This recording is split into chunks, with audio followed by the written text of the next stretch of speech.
everyone! Have you had a good day in the snow today? Yay! It's been amazing, hasn't it? So pretty and building lots of snowmen. So, right, tonight I'm reading you from Wizards and Witches, and it's about another cat. And it's called The Little Pixie Cat. So if you're sitting comfortably, then Nana will begin. Once upon a time, Grubby the Goblin did the Green Witch a good turn. In payment, she gave him a little pixie cat, and he carried it home in delight. Now, a pixie cat is very valuable indeed, for it has plenty of magic in it. When it is exactly a year old, it can turn all it sits upon to pure gold.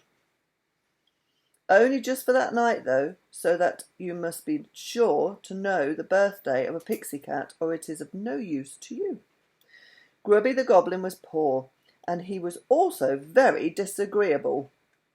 He was dirty and untidy, and none of his neighbours liked him, for he was always borrowing and never returning, always promising and never keeping to his word. So when they saw him carrying a pixie cat home one day, they didn't rush out and say how pleased they were. They just stared in surprise and said to one another, "Oh, Grubby's got a pixie cat. Perhaps he will wash himself for once on the cat's birthday." Grubby shut the cat in the cellar and went out to tell everyone of his good luck. He was angry that people didn't seem as glad as he wanted them to be. He went home frowning and scowling. "Horrid things," he said to himself. "They are jealous of me. They know I shall soon be rich. Indeed, I'll be so rich that they'll have to make me chief of the village. And won't I punish them and pay them back for all the rude things they've said about me and thought of me?" The pixie cat's first birthday was in 3 days. And the goblin became very busy, for he meant to be as rich as possible. He collected 3 sacks, one of pennies, one of stones, and one of dust. And then he took a cushion and put it right on top of the 3 sacks. "Ha!" he said, pleased with his idea. "On her birthday night, the cat will sit on this cushion on top of these 3 sacks. And then when the clock strikes 12, the pennies will change to gold, the stones will turn to golden stones, and the dust will be gold dust, worth a fortune. Oh, I'll be richer than any goblin in the kingdom, and won't I make the people of this village sorry they ever looked down their noses at me." Now it was the custom for everyone in the village to be present on the first birthday of a pixie cat, so that they might watch the wonderful magic working when the clock struck midnight. So Grubby the Goblin sent out invitations, and at 10 o'clock the people of the village began to arrive. There were pixies, brownies, gnomes, fairies and elves, and they all squeezed themselves into Grubby's little kitchen. Grubby was there, and so was the pixie cat, perched high up on her cushion over the 3 sacks. Grubby hadn't provided any buns or lemonade. He was too mean. He just stood there and said, "Good evening," when folk came in, but he didn't say, "How d'ye do?" or "It's a fine night," or anything polite and friendly. He really was an ill-mannered fellow. At 11 o'clock, everyone was there.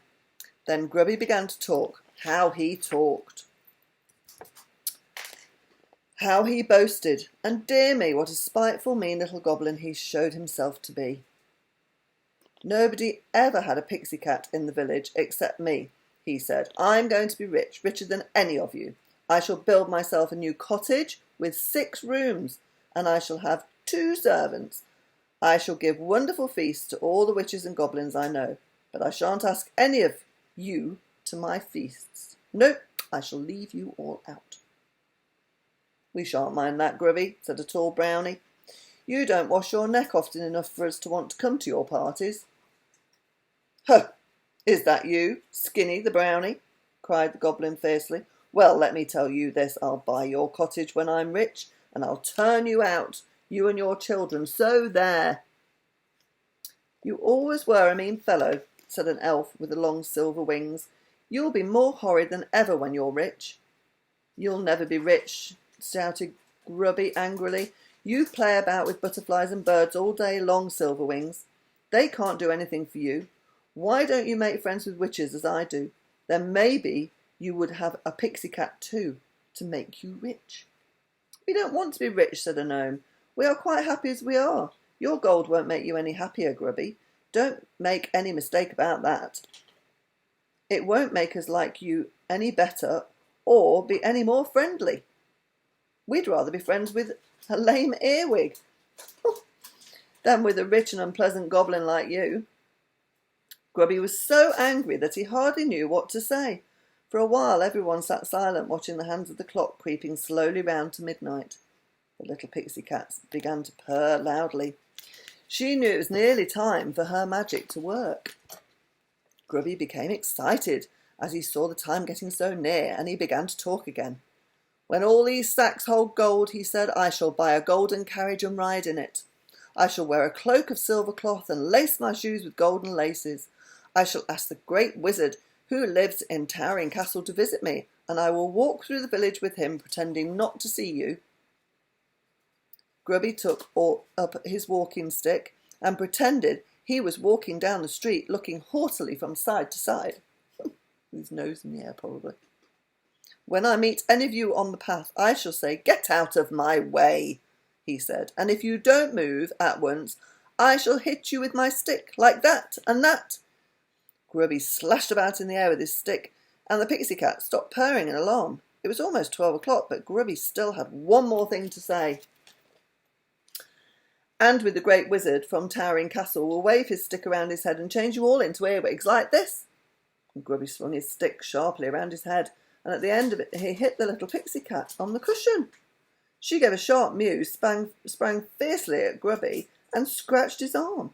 Then she leapt out of the window and disappeared into the night.